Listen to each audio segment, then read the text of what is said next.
Welcome to The Climb. It's a show dedicated to helping singers, songwriters, and indie artists like you create leverage in the music business. In fact, that is what The Climb means. It's an acronym that stands for Creating Leverage in the Music Business.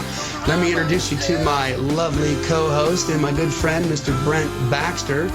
Brent is an award-winning songwriter with cuts by Alan Jackson, Randy Travis, Lady Antebellum, Joe Nichols, and more. And what's really cool is he helps songwriters turn pro by teaching the art, the craft, and my favorite, the business of songwriting. And you can find Brent at songwritingpro.com. That's songwritingpro.com or manversusrow.com, which was his first site. He just recently rebranded. That's right. And I'd like to introduce you to my co-host, Johnny Dwinell. Johnny owns Daredevil Production. It's an innovative artist development company. They help you find your sound, and they help you find your audience. Not only do they help develop and improve your artistry, they also grow and monetize your fan base, creating what? Cash flow. Daredevil has worked with multi-platinum artists like Colin Ray, Tracy Lawrence, Ty Herndon, and Andy Griggs, just to name a few. You can find Johnny at daredevilproduction.com. That's production, singular, no S. Hey, Johnny, how's it going? Good, brother. How you doing, man? Doing well, doing well. I'm up past my bedtime, but, you know, a little adrenaline, a little happy to be here. We go the extra mile for exactly, and that's right. Well, hey, listen, once again, numbers keep climbing. We couldn't be more grateful, and it feels good to connect with people, you know, and we're striking a chord out there. And thank you to everybody who's really been going above and beyond and putting up a comment and a rating on iTunes. That helps us reach more people, and we're seeing those comments grow. Don't stop. We're working real hard to do this. And if you haven't put a comment up yet, it takes 20 seconds, man. It's super easy. Just click on ratings and comments and ratings and reviews. You click on that. Give us your fair assertion of what you feel you got from this program, and type a comment in there. We'd love to hear what you have to say, and most importantly, new people want to know. So. Exactly, yeah, because the more ratings and reviews we have, then the more visible it is in iTunes, the more they show it to people on all the different lists and everything, and more people run across it, and they click on it and say, oh, a lot of ratings and reviews. Let me see if this is any good. And so that's a way for you to pay us back. Plus, it gives us the warm fuzzies if you say nice things about us. That's right. Know. It's all about the ego. It's, we got to get that somewhere. The music business is cold and it's harsh. And if we just get anything better than 3-star, man, I sleep better at night. There you go. So we're into part 2 now of the 20 biggest indie artist marketing mistakes. These are common. I see them every single day. Across all genres, rap, country, folk, rock, metal, they all make the same mistakes, and they're honest mistakes. I think we're in a change in the industry where we've all been marketed to by mass media. That is how we became aware of our favorite artists that made us want to become artists, and that doesn't work anymore. That language, that approach, the methodologies are not working, at least not at the beginning, for breaking artists anymore. And you need to educate yourself on that. So that's the purpose of this show here, is to just kind of break down some things and help you stop doing some of the stuff that you already know is ineffective. And I think some of these things I'm going to tell you, you're like, you're right, Johnny. It has. I haven't gotten one darn sale from doing that. But right. So just to recap, the first 7: misguided language. You can't make it about you. Hype does not work on social media. You want to make it about them. Instead of saying, download my song because I'm awesome, say, wow, I'm so grateful for the follows. I want you to have a download. Because you're awesome. Because you're awesome, right. And that's, you see, the same thing happens, but now they feel like it's about them and not about you. Paying for discovery. Don't send anybody iTunes, find out if you're good or not for the first time. Right, don't make them pay to discover you. You discovered all your favorite artists for free. Listen to the radio. Number 3, likes and follows are not strong connections. They are a handshake at best at a huge party with 1,000 people. They're not going to remember you. You can't bank on the fact that they followed you or liked you to mean anything other than, hey, man, how you doing? Right. That kind of a thing. Number 4, you've got to give to receive. You can't sell. You can't ask them to perform for you without giving them something first, and you've got to give them something more than they give you back. So some kind of content, whether it's your DJing content that's really cool and funny and interesting, whether you're creating content, it doesn't matter, but you want to give once, give twice, give 3 times before you say, hey, thank you so much for the follows. Here's that free download I promised, or whatever. So before you do a call to action, we call that a CTA, call to action. You want to give. Number 5, old school marketing methods. Radio, guys, is just as Brent put in the last episode. If you think about the space shuttle taking off, there's those booster rockets that get you off that launch pad and kind of break you free from that strongest pull of the Earth's gravitational, and then like however many miles up, those rockets boost off, and the second rockets come in, and then a third set of rockets come in. Like radio's second or third set of rockets, it used to be what launched you. For every one of us, that was every artist that's on the radio now. It's how they got launched, was radio for the most part. But you're starting to see that's not happening. There's Carrie Underwood. She didn't launch on radio. She launched on American Idol, and we've got artists that launched on The Voice. We've got artists that launched on America's Got Talent. We've got artists that launched on getting their song placed in a really good movie, or getting their song placed in a TV show like Grey's Anatomy with a script. So it's changed now. And 10 years from now, there's not going to be a lot of artists on the air that got launched on the radio. So number 6, directing traffic to digital distributors. It is a absolute necessity that you set up a web store. Figure out how to do it. Okay, you figured out a lot so far. You've become very resourceful. Spend a couple extra bucks, get educated, and set up the store so that you can take the money. Why send them to iTunes and give iTunes 30% when the traffic is only going to iTunes because you did something right? Okay. Number 7 is zero bundling on the artist web store. So 30% of your buyers are going to be willing to be upsold if they've got something bigger to purchase. So you need to put, the CD along with T-shirt and wristbands and keychains, koozies, whatever you're selling. Put a big bundle together. If you for 30%, 3 out of 10 people that are buying are going to spend $50 rather than 10 if they got $50 to spend, and you can put it all together in a bundle and make it attractive and give them a good discount on it. So that brings us into number 8. Number 8. What do you got? Number 8, ignoring YouTube. This is maybe the most cardinal sin of all. Especially if you've already listened to Johnny's 2 excellent episodes on how to create a viral YouTube channel. So go back and check those out. If you've already heard them and you still are ignoring YouTube, shame. You're crazy. Yeah, I mean, here's the thing. You've heard me say countless times, nobody's really broken because they put their music up on iTunes. They weren't discovered on iTunes and they broke. They weren't discovered on Pandora with the if you like this, you'll like this little techie thing. That never happened. You got some downloads. You got some people to listen to it, but you didn't blow up. No, it didn't become viral because of that. Nobody broke on Spotify. There's some stuff coming out with playlists and stuff that may change them, but right now, I don't know. I don't know of any artist that was just like, I was nothing until I put my song on Spotify, and then this DJ liked it and put it in his playlist, and now I'm a professional musician. I get to make a living. That didn't happen, you know. So, but right off the top of my head, I can name 3 artists that broke on YouTube. Macklemore and Ryan Lewis broke on YouTube. Carmen broke on YouTube. Noah Guthrie broke on YouTube. Noah Guthrie's not huge, not famous, but he's playing 800 seaters, and those are hard ticket sales. He's not doing covers. I'm sure he plays a couple in his set, but he's doing his own songs, got his own record. And they did this with the power of YouTube. Man, MTV was the greatest thing when I was growing up in a hair metal band, in the hair bands, because you just wanted to be on MTV because that was the deal. That the whole nation was watching. That wasn't a one market, and the radio was bigger than radio. YouTube's bigger than MTV. There's 1 billion people that have access to YouTube on this planet, and all you got to do is figure out how to get to them. So, you want to, you really want to. You need to figure out that YouTube strategy. Go back and listen to those things. I mean, it is there for you, and you can make it happen. Number 9, and this is the most obvious, zero marketing. If you get a record deal tomorrow, your dream, right? They're going to sign you. They're going to say, man, we're going to spend $1 million on you. That's your budget. And awesome. You're going to get $100,000 to record the record. You're like, wait. And what are they going to spend $900,000 on? Crystal and, and cocaine. Yeah, that's right. That's right. Right? You are going to spend the money on marketing because, listen, when you've got, when you're selling a service, you're a plumber, you're a carpenter, if you're selling pencils, if you're selling gasoline, if you're selling clothes, these are things that people need. Mm-hmm. They know they need them. Mm-hmm. So the market's already been determined that you need this. The question is, are you going to sell them and get your share of the market? Right. And how big of the share of the market are you going to get?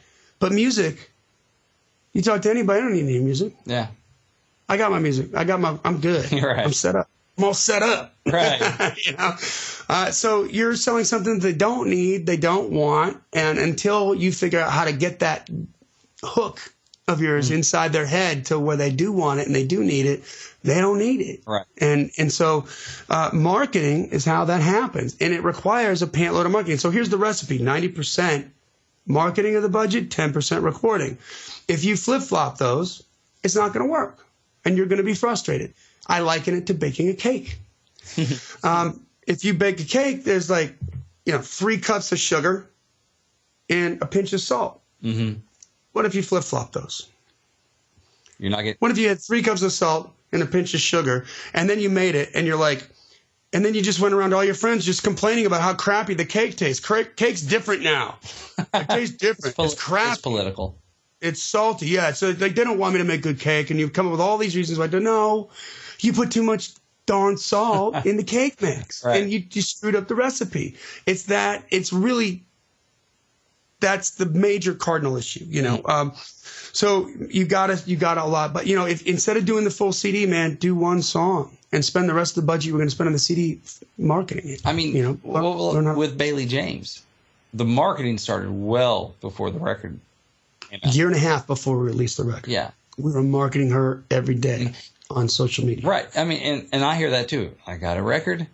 Oh, what do I do with it? Oh, do good work and they build it and they will come. Where are they going to come to? How are they going to know you even exist? The only way they're going to do it is through marketing. It's not going to be, I'm going to throw it up on iTunes and then somehow people are going to stumble across it because they also bought the Blake Shelton record and they'll hear mine. And next thing I know, it's because it's so awesome. Everyone's going to be buying it and I'll be getting checks. And then, it's going to happen. Yeah. I mean, let put it this way. If you think music is organic, like real good bands find their own audience, that's a fallacy. It's a lie. It's a lie. It's being told by some artists because they don't know any better because they're artists. They're out there like, hey man, I'm just going to create this thing over in the sandbox, and some dude comes along and says that thing's worth money. I can sell that, and they sell it. And as far as the artist knows, they just made it, and then 1 million people heard it and they loved it. So that is their experience, but that's not what really happened. Right. Not even with the Beatles. Not even that's another episode we're going to get into. But if really good music always found its own audience, record labels wouldn't need marketing departments. There you go. Think about that, okay? Right. So it's a big hustle, and you got to figure that out. You're not asking the right questions, number 10. This is huge. Most people are asking, what do I got to do to get in front of the right person to get my music heard? Mm-hmm. How do I get discovered? How do I get discovered? What do I do to get that $1 million to make, so I have all the money that I need to do the marketing thing? These are not the right questions that you need. The right questions are, who's my audience? Mm-hmm. Like, not the people that show up to my shows. That's not an acceptable answer. Right. Who's my audience? Because those people are showing up because they either know you or they know the bar you're playing at. One of the two. Yeah. Mm-hmm. Or they know the band that you're opening up for. One of the three. Right. But who is my audience? We know with Bailey James, 9 to 14 years old. Right? Mm-hmm. Maybe 7 to 14. Who's the audience? You got to figure that out. And then where can I find them? Mm-hmm. Where they hang out at. Okay? They hang out on Instagram. They hang out on Facebook. Snapchat, where they at? Mm-hmm. And then what can I do to reach them? Mm-hmm. What can I do to give value to them? You see, Brent and I putting on, we give away these free books. I write a blog every week. Brent writes like 3 blogs every week. He's extremely prolific. He's a writer. Go figure. Very tired. We do this podcast because we know you're our audience. Mm-hmm. And we're trying to figure out what can we do to bring value to you, so that you'll get to know us better, so that you'll get to trust us. And maybe we're going to do some business in the future because we can help you, Right. And if we don't, God bless me, we just love having you on board, and we hope that we can help, But how can we do that? These are the questions. When you start asking these questions, how can I help? How can I connect with that fan? Because it's not going to be your music. Mm-hmm. Okay, the music comes later now. It doesn't come first. If you're not breaking on the radio, they're not hearing your music. So how are we breaking? Right. You know, was it Carrie Underwood's music that broke her on American Idol? No. Somebody else's music, and she was singing it, and it was her face, it was her personality, and it was, you know, and it was her skill. Yeah. Her skill helped break her. It did. You know, and back to YouTube. Don't be afraid to use that. But these that see how all of a sudden you start to pull in that strategy. You know, so you got to be asking the right questions. Number 11, consistency. None of y'all are consistent with your. I mean, every day I have, and this is the summer. Like I have interns. I have awesomely staffed interns from Belmont every semester, but during the summer it's hit or miss. Sometimes I get them, sometimes I don't. Right. So you want to talk about tired? I mean, I'm up at 5 o'clock every morning, every day, doing what I need to do to work on my business, because I got to spend a huge portion of my day working in my business, doing the stuff that I need to do consistently every single day on Twitter, on Facebook, on Instagram, on YouTube, on all these different platforms, because you've got to be there and you've got to constantly be there. And with YouTube, it's huge. If it's going to be once a week, it's going to be once a week. I blog once a week. I read blogging's about consistency. Write that article, whether it's once a month, once every 2 weeks, once a day, but whatever it is, you better stick to it. Right. Because otherwise they're going to think you went away and they're going to go find somebody else to listen to. And that's not what you want. So consistency is, you've got to make it happen. Start with one. Start with Twitter. Everybody said, well, which one should you just start with Twitter? Yeah.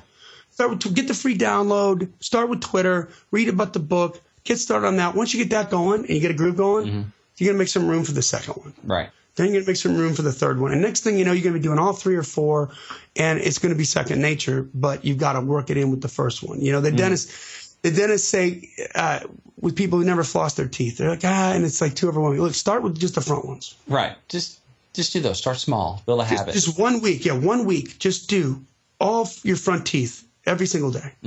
And then by the end of that week, they're never like, this is stupid. Like, right. I can floss all my teeth. Yeah. This is not as overwhelming as I thought it was, Right. Okay. And so consistency too, I would say, and I think your point of that would start with one. A lot of times you can get overwhelmed. There are all these different platforms. What do I do? Or either then I'm freaked out. I don't do any of them because I don't know how to do all of them. Or you jump in and try to do all of them, posting every day and just doing too much, and you get overwhelmed, you get burned out. And then you're done. And my sister is looking at blogging and doing some of that stuff. Hi, Dion. And we've been talking about what platforms to get on, and I'm like, just start just with one. Find your groove, because no one's listening anyway when you're first starting out, so you don't need to be everywhere. That's right. Build the groove of your blog or whatever it is that your content is. Start with Twitter or start with Facebook, and then get in your groove there. Start building people, and then you can start rolling in the other ones as you get comfortable with the one. That's right. Number 12, engagement. So I have a rule. People like single artists. Is that what you're saying? You don't want them engaged? Don't want to engage with the fans. Oh, okay. I got you. Engage with the fans. This is how you build relationships. And engagement is artists don't do this, or they do a crappy job of it. When somebody reaches out and says, hey man, love your song or whatever, like, hey, thanks. Yeah. And you need to, with Bailey James, for instance, when we started that relationship, I said, here's the deal. I'm going to set them up. I'm going to find your audience. I'm going to find them for you. Yeah. And then we're going to put out some content, and they're going to respond. Yeah. And when they do, you need to answer them. Right. And not just with a thanks or a yes, like but ask a question. Get to know them, and the more that you engage them, the more you figure this out, the better those relationships are going to be. And in 7 months or 8 months, she had, I think, maybe 10 fan created accounts on social media accounts on Instagram and Twitter. Wow. Just like Taylor Swift has. Yeah. They loved her. Why? Because the most common answer, you're one of only 2 artists that takes the time to actually talk to us. There you go. And they feel important. And so, engagement trick with that, I told this story before with Craig Hurst, when we were sending out that single Haggard fan, this dude tweets back, and I was as the artist, I was pretending I was Craig Curtis, working his account, trying some different stuff on Twitter. And this guy's like, man, I'm jamming your song in the garage right now. I could have just said, wow, thanks. Yeah. You know, but instead I was like, awesome, thanks. You know, wait, what are you doing in the garage?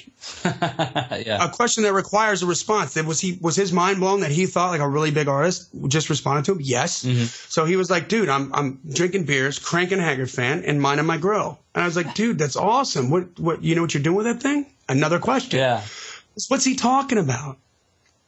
Himself. Mm-hmm. Yeah. So when you first meet somebody, this is why engagement is so important. When you first meet somebody, they're not going to remember what you said. Right. Because it's so fleeting. They're going to remember how you made them feel. Mm-hmm. If you can make them feel important, man, you just upped your percentages of creating a real fan base. You know, it's the thing of, you know, if you want to be very, very interesting, talk about the other person. Ask them the questions about them because they're their own favorite topic usually. Exactly. And like, what a great conversation. I like that guy. I didn't learn anything about him, but man, I really enjoyed that conversation. He's a sweetheart. Yeah, exactly. What a nice, caring person. He's cool. And, you know, you listen, a lot of people are like, how was your day? And so, man, that's weak. But just talk to them like you talk to a friend. Mm-hmm. You know, when somebody says something, like, what's the first thing that comes to your head? Don't put a filter on it. Ask them. Ask a question. Yeah. When they get back to you, ask a question. Great. Where'd you listen to it? I'm curious. You know, what, was it in your car? Was it? Why'd you ask? I'm just wondering. You know, how'd you find it? And just start that dialogue. Yeah. And then just guess what? It turns into 4 questions, and you go deep. Mm-hmm. You go really deep in 4 questions, and they start. Next thing you know, you see that person retweeting your stuff and sharing your information, and that because think about the power of that. It's not just one-on-one. Now it's one on whoever's following them. Yeah.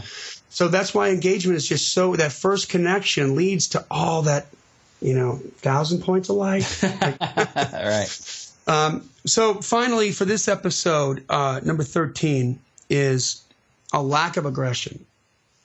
You got to be angry. You got to be very, very angry. Here's what I don't understand.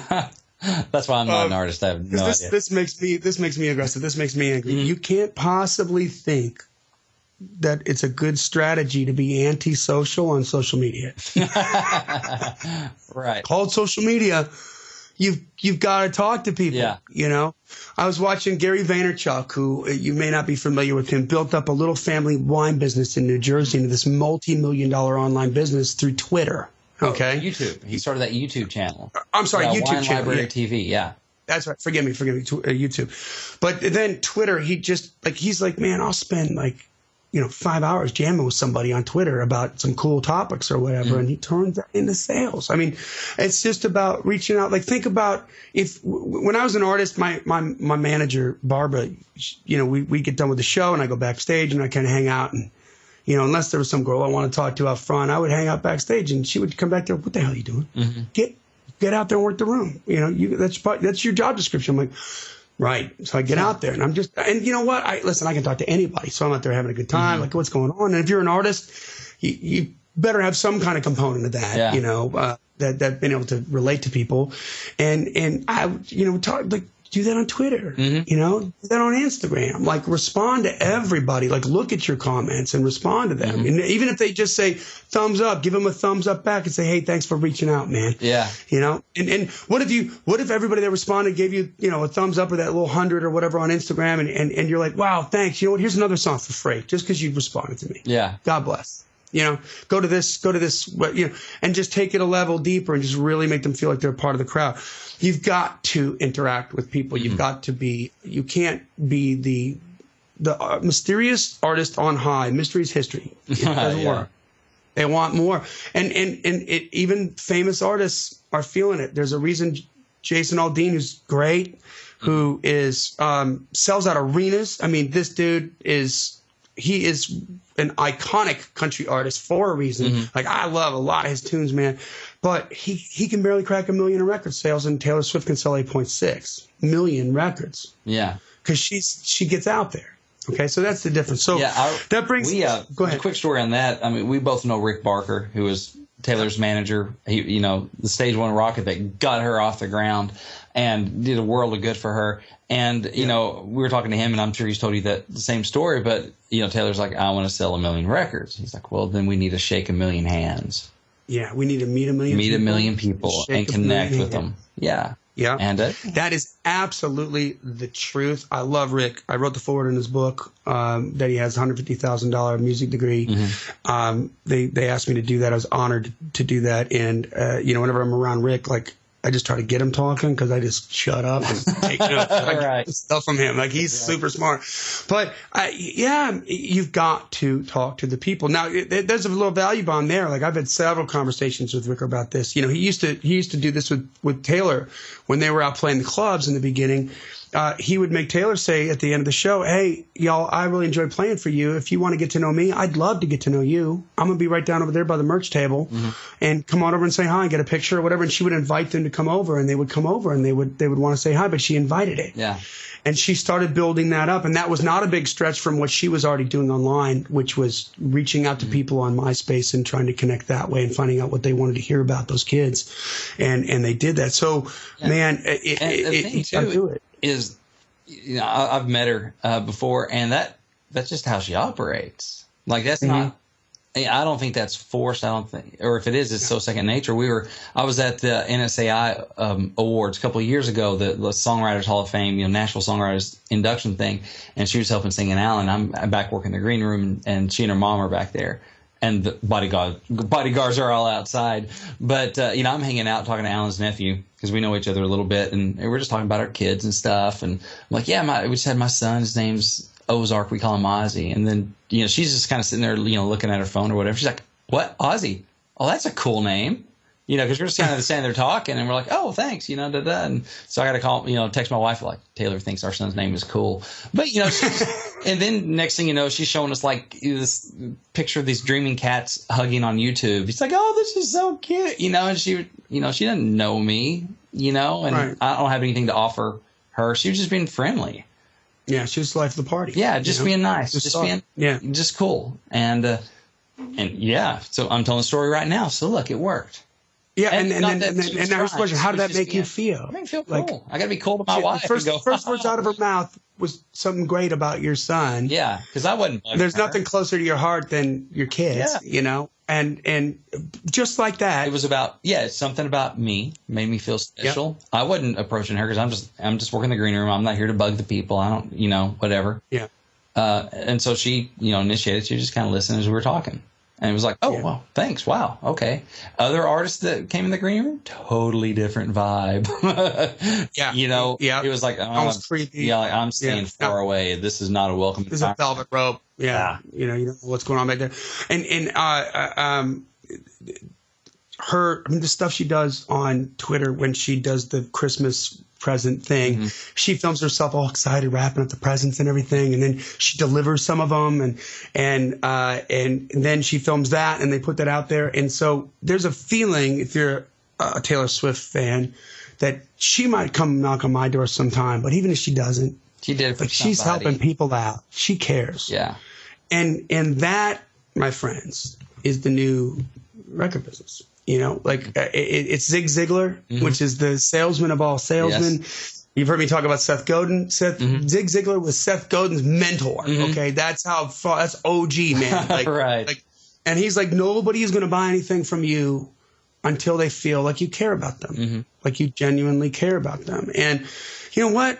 Getting to know people, getting to know our community. There's no better feeling than giving. Yeah. Really. It didn't just. Man, when somebody calls up like, "Dude, sends me an email. This latest article, I was going to quit today, and I've gotten a ton of those, and I didn't quit on account of what you said. Like, boom, there it is. Oh, it's great. Yeah, I mean, one thing that gets me buzzed is, like, after I do some online workshops and stuff, and so I'll meet with a small group of writers and teach them a certain thing about songwriting and impart some of the wisdom, hopefully I picked up over the years. And then, check Twitter later and have somebody give me a shout like, "Man, I went to a great online workshop with Razor Baxter at Razor Baxter," or for me to email them later, like, "Hey, how was everything? Got any feedback?" And they're like, "Dude, I was up till like 3:00 in the morning writing. I got so inspired after this." It makes me feel so good. I love it. I'm like, good. Songwriters are my peeps, man. I love them. Yeah, right? That's right. Those are my tribe. And so, to feel like I'm helping them out is a great feeling. Well, there we go, man. So that brings us to the end of part 2 of a 3-part series, the 20 biggest indie artist marketing mistakes, with number 8 being ignoring YouTube, number 9, zero marketing. You're budgeted absolutely nothing for marketing, and you expect people to hear your record. Number 10 is you're not asking the right questions. You're worried about who you're going to meet and what's going to happen to you, and you need to be worried about what you can do for your fans, and then they'll do for you. Number 11 is consistency on all platforms. Even if you just start with one first, start with one and practice being consistent. And then everything else will come into play on that. There's definitely a formula for this, folks. Okay. And number 12 is engagement. You've got to talk to them. You got to, you want to sell 10,000 records, you got to meet 10,000 people, shake 10,000 hands, get to know them. All right. And then finally, lack of aggression. The silliest thing in the world is that there are a lot of artists who, for whatever reason, are practicing antisocial behavior on social media. I look at Twitter feeds and it's like 6 months ago. Right. It's the last tweet. I'm like, no, this is not good. So anyway, that brings us to the end of that. But before we go, you have something that's right up the alley. If you're an artist and you're wanting to engage with more fans, you have a free resource for them. I do. It's called Music Marketing on Twitter. It's a bestseller on Twitter, even though I give it away for free. It was designed to be given away for free, but I put it up on Amazon, and I still, honest to God, I make $75 a month on that thing. Isn't that crazy? It's insane. You can go to giftfromjohnny.com, JOHNNY, giftfromjohnny.com. It's Twitter 101. It's a tour through the app. It shows you how everything works, the do's and the don'ts. So it'll demystify Twitter, and it will show you how to find your audience and reach out and connect with that audience, and then you will grow your fan base and you'll grow your following by, we promise 1,000 new people every single month, and it's only going to take you like 15 minutes a day. So that's a deal right there. Yeah. So anyway, that brings us to the end of another episode of The Climb, and we want you to keep on climbing. We'll see you at the top.